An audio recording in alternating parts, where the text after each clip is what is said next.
ময়মনসিংহের তারাকান্দা উপজেলায় জমিজমা নিয়ে দীর্ঘদিনের বিরোধ ও পূর্বশত্রুতার জের ধরে প্রতিপক্ষের নৃশংস হামলায় একরামুল হক নামে এক ব্যক্তি নিহত হয়েছেন। রোববার দুপুরে উপজেলার বিশকা নগুয়া গ্রামে এই হত্যাকাণ্ড ঘটে। স্থানীয় ও পুলিশ সূত্রে জানা গেছে, নিহত একরামুল হকের সাথে তার বড় ভাইয়ের ছেলে আলামিনের জমিজমা ও পারিবারিক বিষয় নিয়ে দীর্ঘদিন ধরে মামলা ও বিরোধ চলে আসছিল। ঘটনার দিন দুপুরে প্রতিপক্ষের লোকজন লাঠি, হাতুড়ি ও ধারালো অস্ত্র নিয়ে একরামুল হকের ওপর অতর্কিত হামলা চালায়। এতে ঘটনাস্থলেই তার মৃত্যু হয়। খবর পেয়ে তারাকান্দা থানা পুলিশ ঘটনাস্থলে পৌঁছে হত্যাকাণ্ডে ব্যবহৃত হাতুড়ি, ছুরি ও মোটরসাইকেল উদ্ধার করে। পুলিশ জানিয়েছে, জড়িতদের গ্রেপ্তারে অভিযান চলছে। আমার চাচা যিনি মারা গেছে উনি হচ্ছে আমার চাচা, সবার ছোটো চাচা।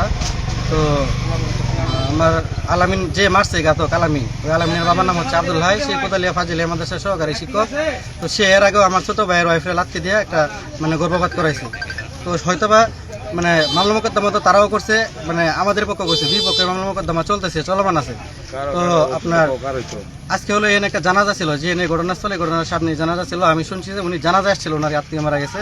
তো ওই অবস্থায় আলামিন অ্যাটাক করছে, লোকজন নিয়ে অ্যাটাক করে ওই যে 3-4টা ফার দিছে, পিছনে অনেকগুলি ফার দেখছে নিত।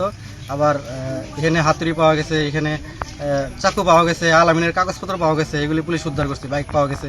তো আলামিন দীর্ঘদিন যাবৎ বিভিন্ন জায়গায় অ্যাটাক করে আসতেছিল, এডি নিয়ে থানায় অবগত করানো আছে আগে থেকে। নাম হচ্ছে মোহাম্মদ আলামিন, হ্যাঁ। ওর বাবার নাম হচ্ছে আব্দুল হাই, আর গ্রাম হচ্ছে নগুয়া।